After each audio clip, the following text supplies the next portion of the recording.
और प्रशासन से हालांकि ये लोग गुहार भी लगा रहे हैं कि वो निर्दोष है, लेकिन ये एक नजीर है और ये एक मैसेज है कि आपके किए हुए का जो फल है वो सिर्फ आपको नहीं भुगतना है, आपके परिवार वालों को भी भुगतना पड़ेगा, भले ही फिर वो निर्दोष ही क्यों ना हो, भले ही उनका कोई इसमें लेना देना क्यों ना हो, लेकिन उन पर भी एक्शन इस तरीके से होगा। और इसीलिए आज परिवार जो है वो बिलख रहा है, वो ये मांग कर रहा है प्रशासन से कि किसी तरीके से उनको जगह मिल जाए।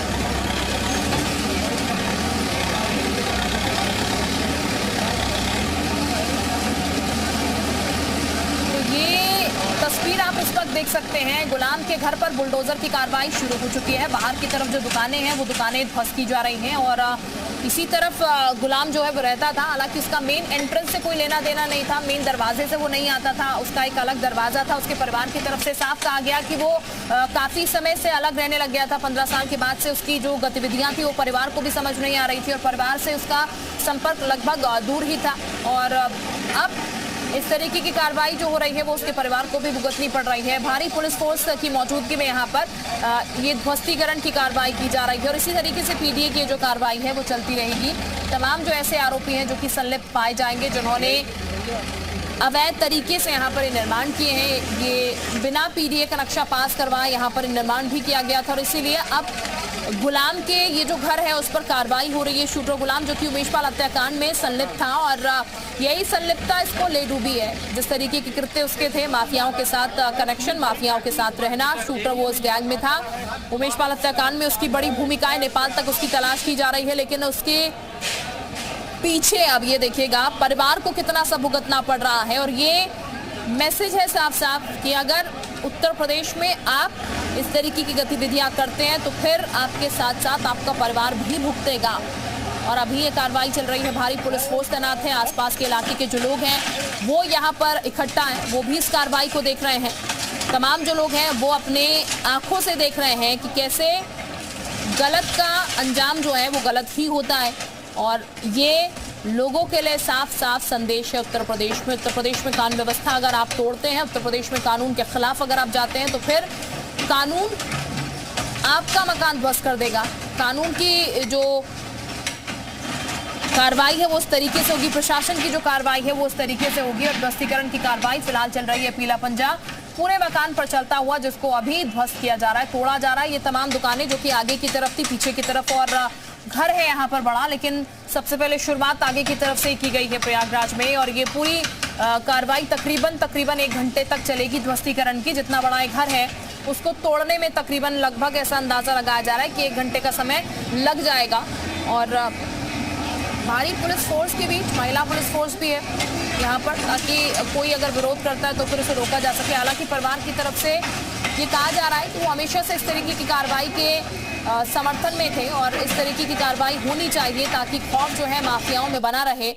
लेकिन उनके आंसू इसलिए नहीं थम रहे क्योंकि जो कृत्य उनके परिवार के सदस्य ने किया उसका खामियाजा आज उन्हें भी भुगतना पड़ रहा है। उनके सर से छत जो है वो छिन रही है, इसकी वो मांग कर रहे हैं कि हम निर्दोष हैं, हमने कुछ नहीं किया, कम से कम हमें छत दे दीजिए ताकि हम सर छुपा सकें। पुश्तैनी उनका मकान, माँ की पूरी उम्र लगभग यहाँ पर बीत चुकी है। परिवार इस सदस्य अलग रहता था क्योंकि इसकी गतिविधियाँ सही नहीं थी और इसीलिए संपर्क इतना ज़्यादा सदस्य ने इससे नहीं था। लेकिन चूंकि परिवार का सदस्य है तो ऐसे में परिवार को एक खामियाजा भुगतना पड़ रहा है। पूरा ध्वस्तीकरण की जो कार्रवाई है उसको अंजाम दिया जा रहा है। शूटर गुलाम जिसकी संपत्ति को अभी तोड़ा जा रहा है। शुभम भी हमारे साथ इस वक्त बने हुए हैं। शुभम, ये सीधा संदेश है, तस्वीरें हम देख रहे हैं कि भले ही आपका परिवार संलिप्त ना हो आपकी गतिविधियों में, लेकिन ये मैसेज शायद है एक तरीके से कि आप अगर कुछ गलत करेंगे तो फिर आपका परिवार भी नहीं बख्शा जाएगा।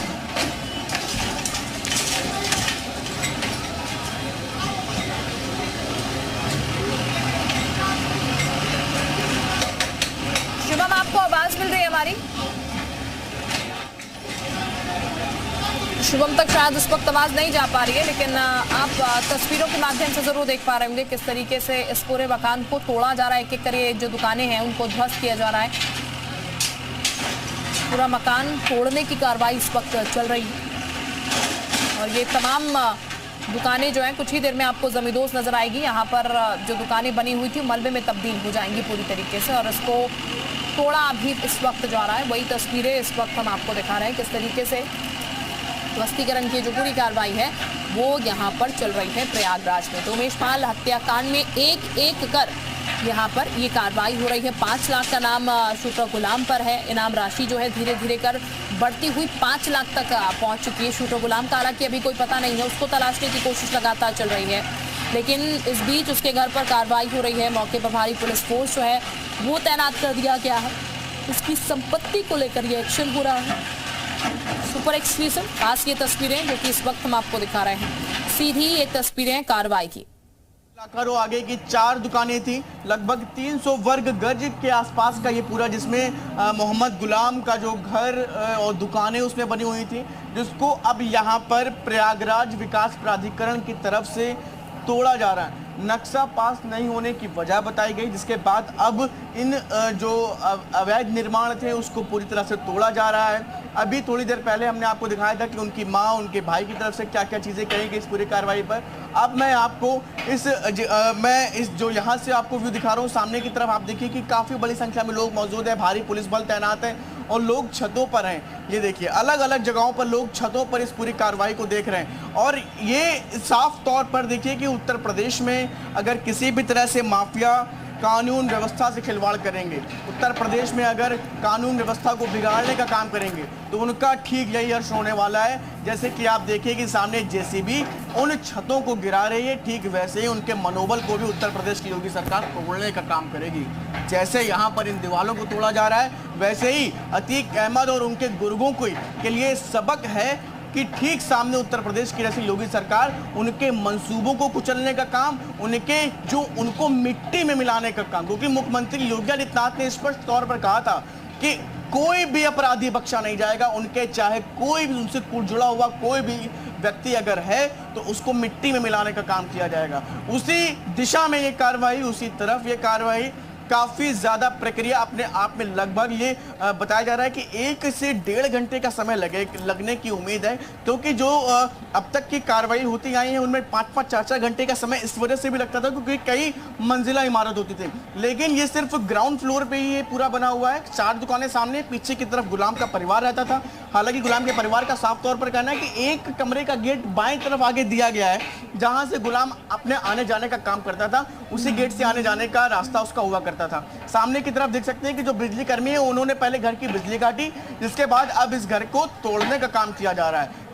1, 2 और इधर पीछे की तरफ ये 3 जेसीबी, यहाँ एक जेसीबी के माध्यम से रास्ता रोका गया है, सामने देखिए आप, और 2 जेसीबी मिलकर के इस घर को तोड़ने का काम कर रही हैं। सामने देखिए पुलिस बल, भारी पुलिस बल यहाँ पर तैनात है, किसी भी तरह से अव्यवस्था ना हो, कानून व्यवस्था बिगड़ने ना पाए, ये प्रयास भी है, क्योंकि कानून व्यवस्था से खिलवाड़ करने वालों का हश्र क्या होता है, यही सब देखने के लिए आज चारों तरफ लोग छतों पर मौजूद हैं, यही नज़ारा देखने के लिए। मोहम्मद गुलाम, जिसने सबसे पहले एक व्यापारी की कनपट्टी पे पिस्तौल रख के गोली चलाई थी, जिसके बाद मौके पर ही उस व्यापारी की मौत हो गई थी। 7 साल की सजा वो पहले ही काट चुका है और उसके बाद उसके ऊपर तमाम गंभीर धाराएं हैं। और उमेश पाल हत्याकांड में जिस हिसाब से पहले सीसीटीवी फुटेज में वो दिख रहा था कि दुकान के अंदर सामान लेता हुआ, मोबाइल से संबंधित सामान खरीद रहा था, तब तक उमेश पाल की गाड़ी आती है, कुछ शूटर उसके ऊपर शूटिंग करते हैं, उतनी ही देर में दुकान पर सामान लेता हुआ व्यक्ति अपना भेष बदलता है और तुरंत ही वो गन निकाल करके शूट करना शुरू